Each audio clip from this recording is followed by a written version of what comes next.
Hace tiempo surgió 33.3 Televisión como un medio de comunicación social a través de las redes sociales que busca difundir la verdad del Evangelio basados en la doctrina de nuestra Iglesia Católica. Meses después surgió 33.3 Noticias con la colaboración de dos grandes reporteros, pero sobre todo de dos grandes hombres de fe, Felipe Monroy y Guillermo Gazzanini. Eso abría la posibilidad de que nuestro canal se enriqueciera con programas de investigación. Hoy tenemos una entrevista, parte del trabajo de investigación de Guillermo Gazzanini, una entrevista dolorosa para quienes conformamos la Iglesia, pero también una entrevista que busca plantearnos una verdad. En este canal no le vamos a cerrar las puertas a nadie. Por lo mismo, queremos abrir el derecho de réplica para cualquier persona mencionada o institución citada en la transmisión de esta entrevista. Todo con la finalidad de que juntos encontremos la justicia y la verdad. 33.3 presenta. ¿Qué tal, estimados amigos de 33.3 Televisión, en coordinación también con el Centro Católico Multimedial? Hoy en la entrevista tenemos a dos invitados especiales que van a dar cuenta de una temática que preocupa y también es dolorosa para la Iglesia, particularmente en una situación que pues de años se ha venido ventilando. Tenemos con nosotros a María Eugenia Jiménez, conocida ya de este medio de 33.3. Ella es periodista, especialista en el tema de la fuente religiosa, ya por años, pues una decana del periodismo religioso. Maru, ¿cómo estás? Muy bien, gracias por la invitación. Y tenemos también al abogado José Leonardo Araujo Araque. Él es venezolano. Él pues tuvo una situación difícil de abuso y vino a nuestro país para promover el caso, para incitar también a las autoridades a dar seguimiento de una situación que él en su juventud vivió en Venezuela y que ahora, pues, gracias al empeño, a su perseverancia, se encuentra en México para, pues, incitar, como decía, a las autoridades a dar eclesiásticas y civiles para dar, pues, justicia al caso que él está representando. Abogado, ¿cómo está? Gracias, muy bien, licenciado, muy amable. Gracias a usted, gracias por la invitación y gracias a todos nuestros benevolentes. Pues preguntaría yo primeramente, abogado, ¿cómo lo ha tratado el país? ¿Cómo se ha sentido? Muy bien. México tiene la particularidad de ser muy ameno, las personas son muy amenas, muy cálidas. Y la verdad es que no me he sentido como un forastero acá, sino me he sentido en casa, por fortuna, ¿no?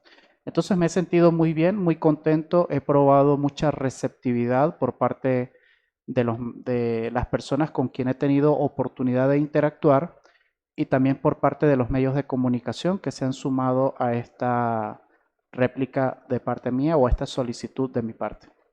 Como ya decíamos en la parte introductoria de esta entrevista, el abogado José Leonardo está aquí en México por este caso de abuso que él sufrió en su juventud.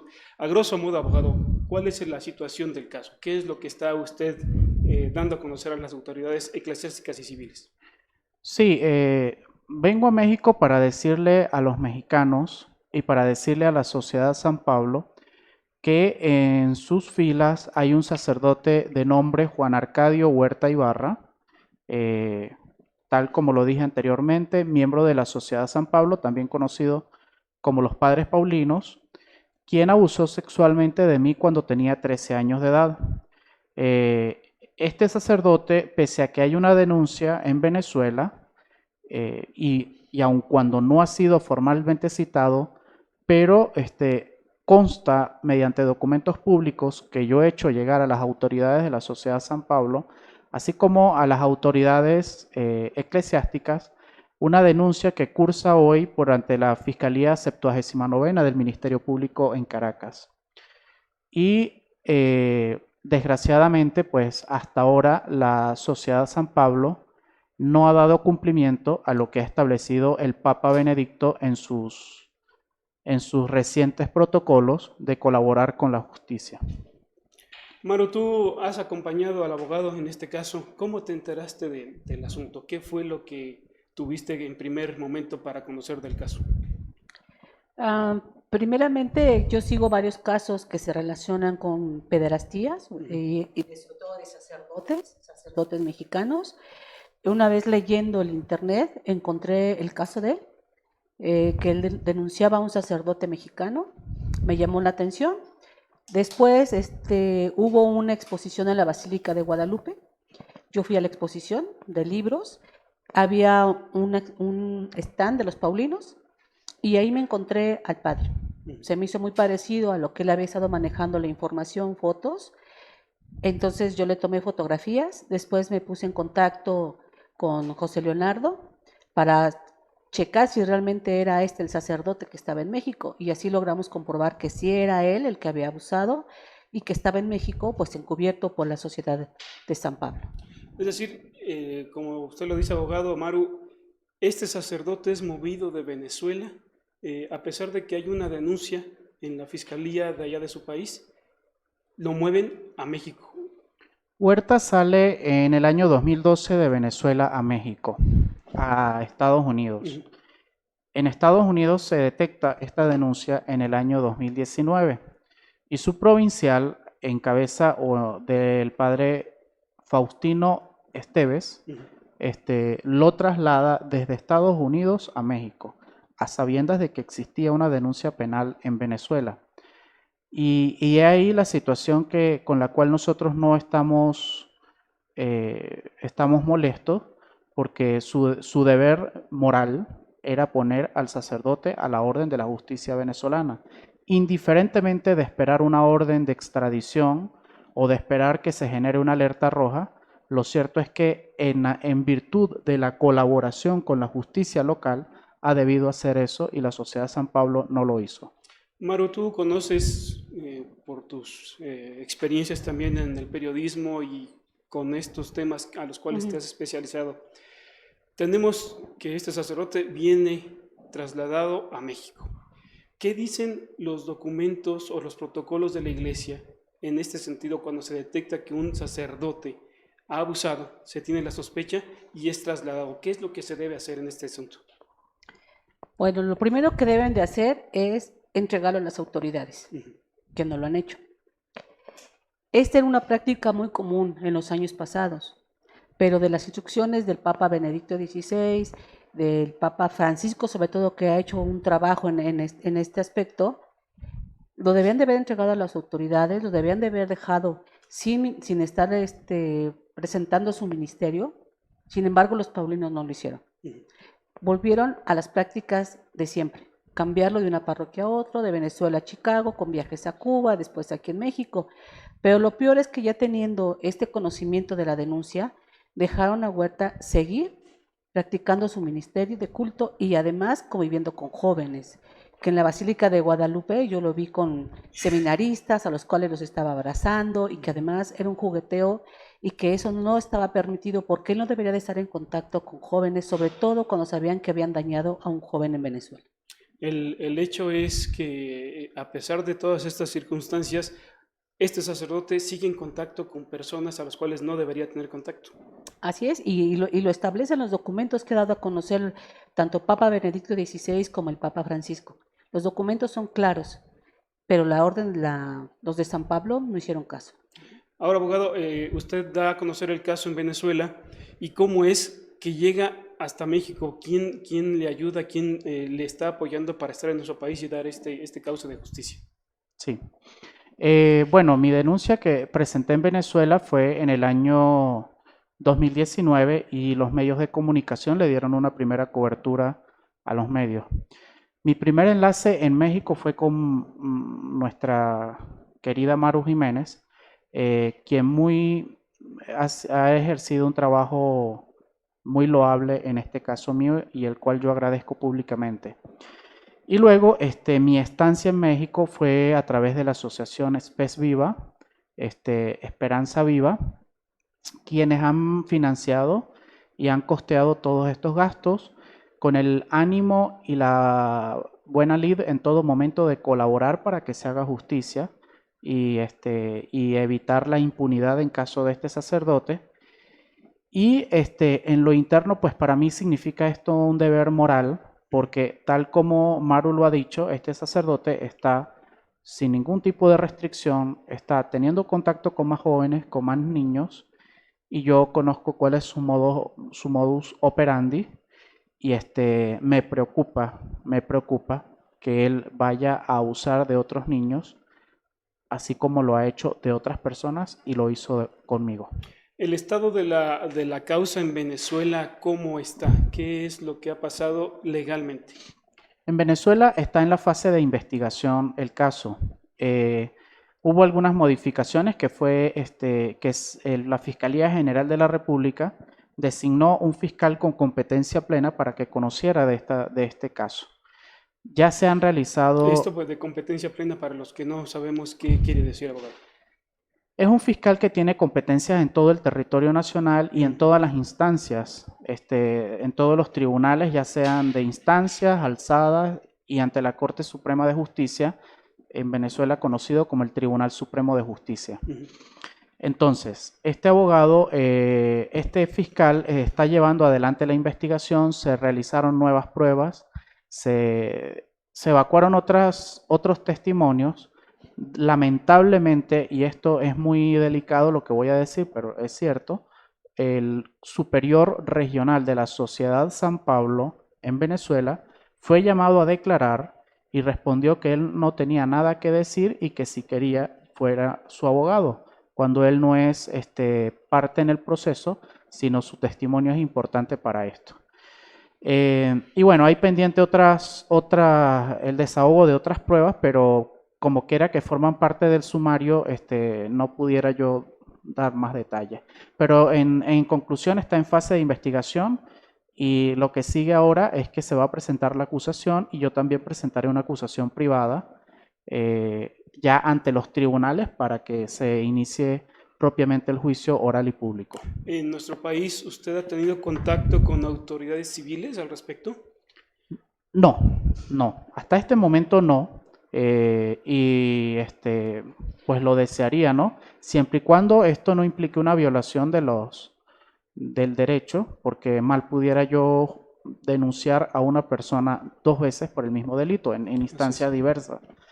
Pero ojalá que se diera la oportunidad o que cuando menos la colectividad en aras del interés superior de los niños, niñas y adolescentes, pues tomaran medidas en este asunto, puesto que esta persona, como digo, sigue libre, no tiene ningún tipo de restricción y sigue ejerciendo el ministerio y como corolario de ello, pues sigue teniendo una superposición que le permite ejercer su autoridad y pudiera abusar de otros niños.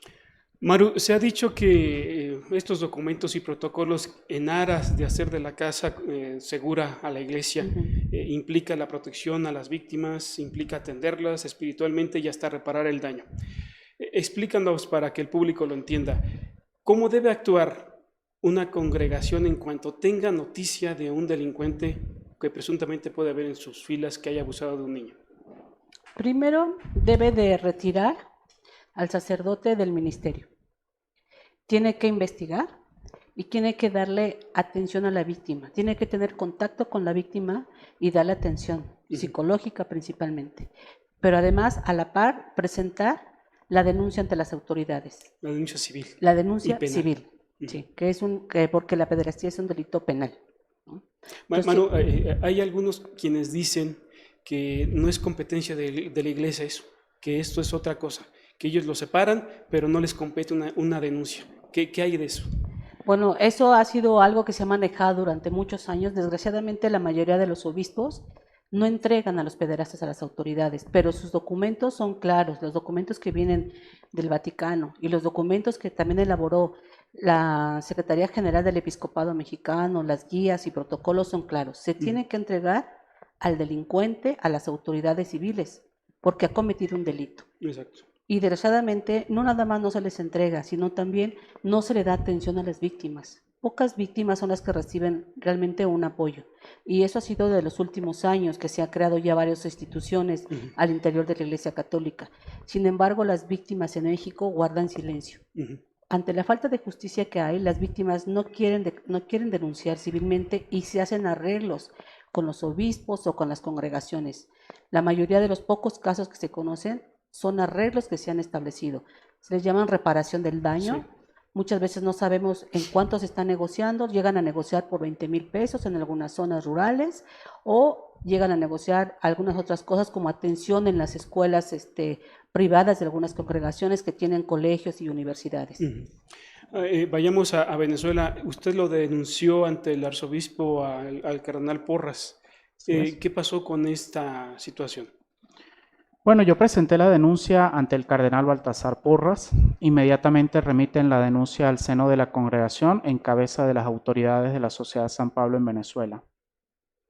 El trato fue un trato verdaderamente displicente porque yo más bien era visto como alguien que le había hecho daño a la congregación.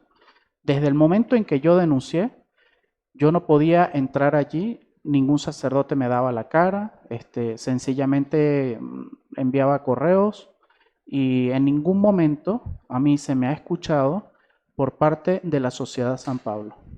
La única vez fue acá en una reunión que se dio, por fortuna hubo intervención de un prelado ya de la Conferencia del Episcopado Mexicano, pero la Sociedad San Pablo, ninguna de sus autoridades me han escuchado a mí durante este proceso.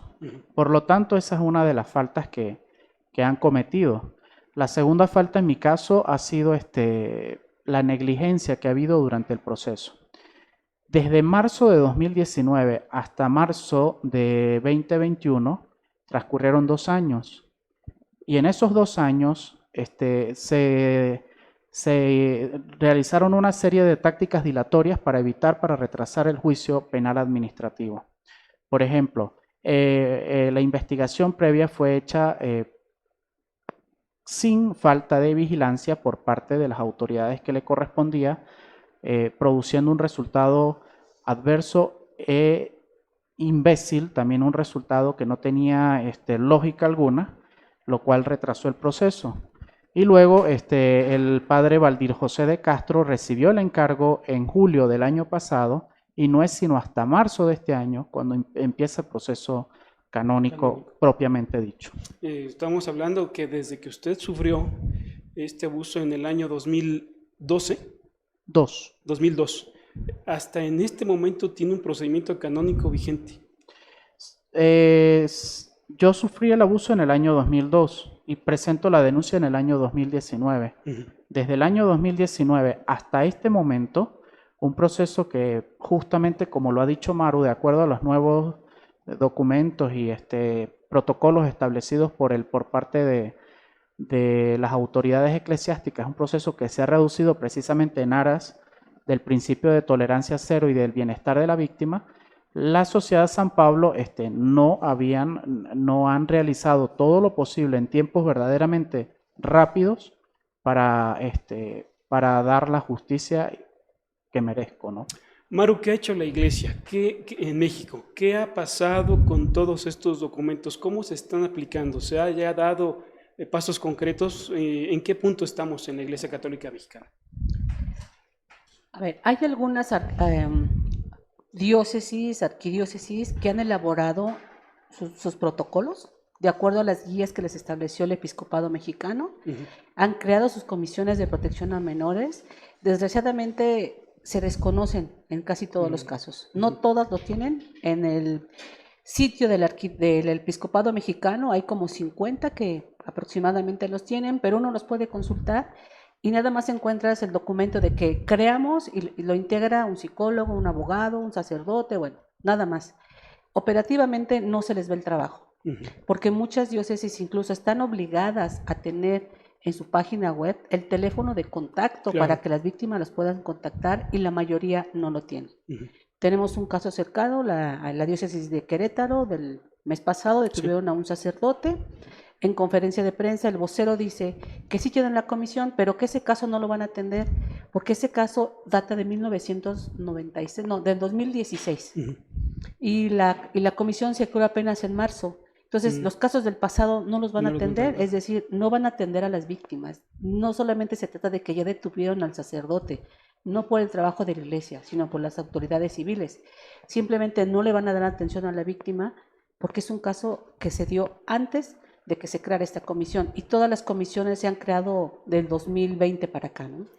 Lo que yo infiero con esto que tú nos dices, Maru, es que estamos teniendo figuras de membrete en la iglesia. Así es. No tenemos entonces una estructura como lo quiere el Papa o las instancias vaticanas aún. Es puro cumplir por cumplir, sin tener una auténtica o alguna forma de decir estamos trabajando para esto, para evitarlo. Es puro membrete. Sí, la mayoría de las diócesis es membrete.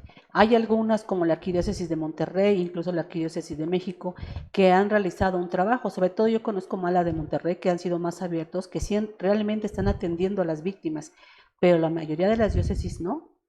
Aquí lo que necesitamos también es que los sacerdotes, los compañeros de los que están violando a los niños, pues los denuncien, porque ellos son los principales que dan cuenta. Es el caso también de José Leonardo, que los sacerdotes que estaban en esa casa se daban cuenta y se quedaron callados, y hasta la fecha están callados porque no quieren denunciar. Abogado, usted decía que se reunió con gente de la Conferencia del Episcopado Mexicano. ¿Con quién se reunió? Con Monseñor Miranda, Secretario General. secretario general. ¿Y qué pasó en esa reunión? ¿Podemos saber? Sí, Monseñor Miranda, debo decir que se mostró muy objetivo y muy cercano a mí. E hizo un enlace importante con la Sociedad San Pablo, y gracias a eso se dio la única reunión que yo he tenido cara a cara con una autoridad de la Sociedad San Pablo. Y bueno, una vez más ver allí y observar el incumplimiento de los procesos tal como lo ha establecido en la Iglesia para proteger a las víctimas y para atender los casos de pederastia. Entonces, sí, mi reunión fue con él. Una de las cosas que la Sociedad San Pablo no ha hecho ha sido, o sea, hay situaciones que son incomprensibles. ¿Por qué la Sociedad San Pablo, desde el momento en que se conoce la denuncia y hasta hoy en día, siendo ellos precursores del Evangelio a través de los medios de comunicación social, no han dado la cara? Ni una sola comunicación hay en una página web de la Sociedad San Pablo aludiendo a esto, para nada. No ha habido hacia mí un trato respetuoso, un trato como debe ser para con una víctima. Y entonces, de allí que ha sido la iglesia mexicana, la iglesia diocesana en México, quienes han dado la cara, pero resulta que esto está afectando a todos los sacerdotes y ellos hasta este momento no han dado la cara. Yo quisiera aprovechar esta oportunidad para decirle al superior de la Sociedad San Pablo, próximamente me marcho yo a Venezuela, pero bueno, ojalá que pues tuvieran ya la entereza y la gallardía de decir aquí estamos, somos nosotros los responsables de este sacerdote y nosotros tomaremos las medidas del caso. Insisto en esta reunión con el secretario de la SEM, ¿a qué se comprometieron? ¿O simplemente fue una reunión de cortesía para calmar las aguas y usted se regresa a Venezuela, pero ¿qué va a pasar? ¿Qué va a tener como compromiso la conferencia en este sentido? Porque lo aceptaron en esta reunión. Sí, bueno, la conferencia pues me ha dicho que va a hacerle seguimiento al caso. No así, o sea, el superior solamente tomó nota de todos los aspectos que se plantearon, pero no, o sea, no hay una respuesta de esto, pues. Es decir, hasta hoy en día yo no sé qué va a pasar canónicamente con Juan Huerta. Yo no sé qué va a pasar. Lo que sí es cierto es que Juan Huerta está en la casa provincial de los Padres Paulinos en Iztapalapa. Y no hay sobre él medida de ningún tipo. Entonces, no, el padre, el superior solamente tomó nota de todo esto. Entiendo que él tiene que consultarlo con su gobierno y consultarlo en Roma. Y bueno, pues todo esto es lamentable porque son trámites burocráticos que ellos se diseñan a lo interno, pero que no están viendo el dolor que nosotros las víctimas estamos pasando. De acuerdo a la narración del abogado Maru y lo que tú nos comentas, yo aquí percibo una serie como de tapaderas, ¿no? Y cada quien se está aventando la bolita para saber qué hay que hacer y qué hay que dejar, no, dejar a un lado y a quién le corresponde tal o cual cosa. ¿Tú qué opinas en torno a esta situación como lo presentó el abogado ahora en México? ¿Qué está ganando? ¿Qué está perdiendo? La que está perdiendo es la Iglesia Católica Mexicana. Uh-huh. ¿Por qué? Porque desgraciadamente los paulinos están encubriendo a un pederasta. Y es cierto, todo este proceso burocrático que ha tenido que vivir José Leonardo ha sido difícil y doloroso para él, pero aquí sí se están pasando la bolita. La Nunciatura le pasó el expediente a la Arquidiócesis de México, que ha investigado. La Arquidiócesis de México está en contacto con los paulinos y realmente los paulinos pues han estado mintiendo, porque los paulinos informaron a la arquidiócesis que el sacerdote estaba retirado y no era cierto, no estaba retirado, lo tenían con su ministerio de culto practicándolo normalmente. Ahí está una irregularidad. Es una irregularidad. Ahora, el episcopado está entrando como para hacer una parte dialogante, pero realmente aquí el episcopado realmente pues no tiene fuerza. La fuerza la debe de tener los paulinos. Y hay que saber en este informe que se mande a Roma cómo lo mandan los paulinos. Si realmente están dando la verdad, porque en Roma van a dar el veredicto. Si están diciendo la verdad, tendría que ser responsable. Pero si no, igual dicen que no es culpable, como su informe que mandó el jesuita, la primera investigación que se hizo en Venezuela, ¿no? Sí, y aquí también, como tú lo afirmas, tenemos entonces un caso de impotencia de las conferencias, puesto que se deja a una estructura que es una congregación religiosa resolver un asunto que trasciende más allá de la cuestión simplemente de una congregación. Está fallando entonces esto. No eres canonista, pero sabes cómo está la estructura de todas estas normas y protocolos. ¿Qué le podrías decir tú al público en ese sentido? ¿Qué es lo que está fallando en todo esto que la Iglesia dice está para prevenir, pero en realidad vemos que hay fallas, hay lagunas? A las víctimas yo les diría que hagan la denuncia ante las autoridades civiles. Porque ante las autoridades eclesiásticas el camino es muy largo, no se les asegura que vayan a decir que son culpables porque todavía siguen encubriendo a los sacerdotes, tanto obispos como sus hermanos sacerdotes. Lo mejor es el camino de las autoridades civiles, que sean persistentes, pero que levanten la voz, porque si las víctimas se quedan calladas, como hay muchas víctimas en México que han estado en el silencio, esto no va a avanzar. Porque los van a seguir protegiendo. Tienen que levantar la voz, ser valientes, así como José Leonardo y algunos casos que ya hemos visto en México, pues tienen que levantar la voz y no confiarse de lo que le digan las autoridades eclesiásticas, ni tampoco seguir como que estos procesos largos, canónicos. Está bien que lo hagan, pero que de antemano sepan que ellos están encubriendo a sus hijos, como los llamó algunos obispos mexicanos, llaman a los sacerdotes sus hijos. Y ellos han dicho, no vamos a entregar a nuestros hijos a las autoridades civiles. O como tú escribiste recientemente en tu columna, ahora sí en CDMX, Capital CDMX, la ropa sucia se lava en casa. Así es. Así lo dijo Monseñor Obeso en el 2002, 2003, si no recuerdo bien, 2002. Cuando se le preguntó sobre estos casos de pederasta, cómo se iban a atender en México, y él dijo, la ropa sucia se lava en casa. Es decir, eso nada más es al interior de la iglesia, no lo iban a exponer porque es un escándalo. Y la iglesia, desgraciadamente, se sigue manejando en esos términos. El escándalo no les conviene, sobre todo porque están perdiendo fieles y muchos fieles en México, entonces el escándalo no les conviene. Y ante esto, lo único que les queda a los laicos que han sido agredidos es denunciarlos penalmente ante las autoridades civiles. Abogado, ¿se acercó a usted a alguna instancia de la Arquidiócesis de México?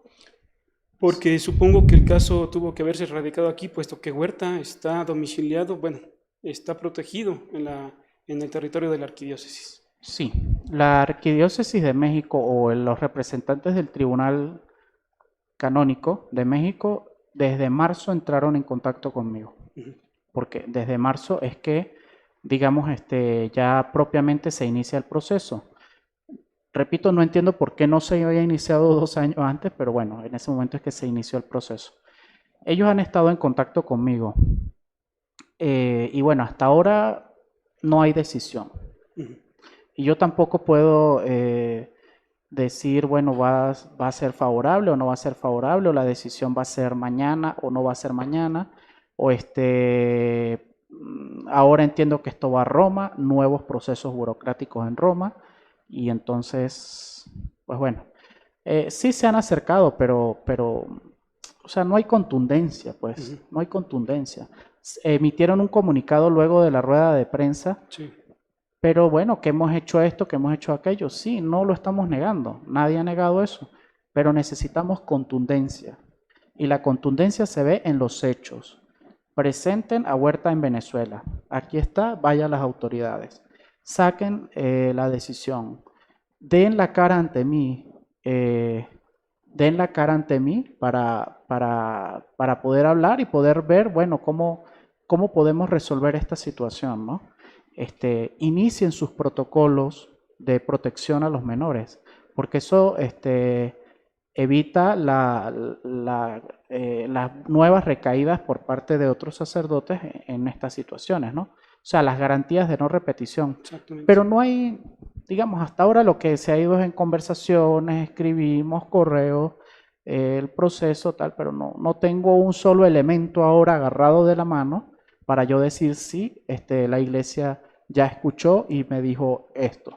Hasta ahora no puedo decirlo. ¿Tú qué opinas del comunicado de la Arquidiócesis, Maru? ¿Qué podemos sacar al respecto? ¿Hay compromiso para resolver el asunto? Yo lo veo como José Leonardo. Realmente les falta una contundencia. Además, aquí es muy importante destacar que no es porque la iglesia hubiera querido iniciar este proceso en México, ¿no? Porque, bueno, conocimiento de que tenían a ese sacerdote aquí en México, desde el 2020, en enero, yo publiqué un reportaje cuando lo encontramos con fotografía, con datos, con entrevista con José Leonardo, y no hicieron nada. Fue hasta un año después, y porque José Leonardo le escribió al nuncio apostólico, y fue a través del nuncio apostólico como él logró que la Arquidiócesis de México iniciara un proceso. Si no es por esta ocurrencia que tuvo José Leonardo de escribirle al nuncio, no se hubiera hecho nada. Y eso es lo que pasa con muchas víctimas. Aunque sepan en dónde está su agresor, la iglesia no hace nada. No. Conocimiento tenían tanto la Arquidiócesis de México como la Nunciatura de que el pederasta estaba aquí encubierto y no hicieron nada. Y eso nos puede pasar con muchos ejemplos. Claro. Así, estimados amigos, el caso de José Leonardo llega a nuestro país y con estos vericuetos, no solamente canónicos, sino también legales, y ahora comienza este proceso para llegar a la consumación que es la justicia que requiere también una de las víctimas. Maru, recuérdanos, ¿cuántos casos hay en México que se han dado de parte del episcopado como noticia? ¿Tenemos números de estos casos? El año pasado dieron como 270, pero no todos eran, ya habían concluido. Te habían dicho que dijeron que, bueno, los habían dado de baja, pero nunca dijeron son culpables o no, o cómo está, los entregamos ante las autoridades civiles. Ellos te dicen los dimos de baja, pero la pregunta que es, ¿cuántos fueron entregados ante las autoridades civiles? ¿Cuántos realmente están en la cárcel? Y por lo que vemos son pocos. De los pocos sacerdotes que han estado en la cárcel, que se sabe ahorita, por ejemplo, el de Querétaro, que está en proceso, había 3 casos en Chihuahua, de eso solamente en febrero, ya se le dio sentencia a 1, de los otros 2 no sabemos. Hay un caso muy conocido en León, Guanajuato, que lo dejaron hasta 70 años en prisión al sacerdote, pero realmente una cifra correcta, creo que en el mismo episcopado lo tienen porque los obispos no lo informan. No lo informan. Abogado, gracias por la entrevista. ¿Algún mensaje final que usted quisiera dar a nuestros televidentes, a nuestros amigos de 33.3 y el Centro Católico Multimedial? Sí, bueno, exhortar a todas las víctimas, ¿no? Hacerles un llamado, decirles que por muy duro que sea el camino, hay necesidad de levantar nuestra voz, porque esa es la única manera en que nosotros definitivamente contribuyamos a erradicar este flagelo de los abusos sexuales dentro de la iglesia. Y levantar la voz, tal como lo ha dicho nuestra compañera María Eugenia Jiménez, inicialmente ante las autoridades penales. Y también pues quiero aprovechar estos medios, siempre lo he hecho para agradecer a ustedes, a los conductores de medios. Han sido ustedes nuestra tribuna, han sido ustedes nuestra verdadera piedra ara para sostener las denuncias contra los abusadores. Y por supuesto a quienes han hecho posible que yo esté acá, a la organización Espes Viva, porque bueno, ha sido posible que un extranjero un extranjero pues venga a México a decirle a los mexicanos que acá tienen un delincuente. Muchísimas gracias y muchas gracias a usted por este espacio que nos ha Y le permitido. deseamos buen regreso a casa, pero pronto, ojalá esté por aquí nuevamente para nuestro país. Así será. Maru Jiménez, muchas gracias por esta, pues siempre, tu experiencia en los medios y como periodista ha sido contundente para dar a demostrar que esto todavía le falta mucho. ¿Algún mensaje para nuestros televidentes, Maru? Igual que José Leonardo, que denuncien si han sido víctimas, y no nada más para los laicos, sino también para los sacerdotes. Así es un llamado que los sacerdotes también denuncien a sus compañeros, que sean valientes, que se enfrenten a su obispo, que se enfrenten a sus superiores generales, porque esto es lo que va a ayudar realmente a la Iglesia mexicana. El silencio no aporta nada, solamente deja víctimas con un dolor inmenso y que lo viven toda su vida. Maru, abogado, muchas gracias. Soy Guillermo Gazalín Espinosa y nos vemos en otra ocasión, si Dios quiere, en la entrevista. Dios les bendiga.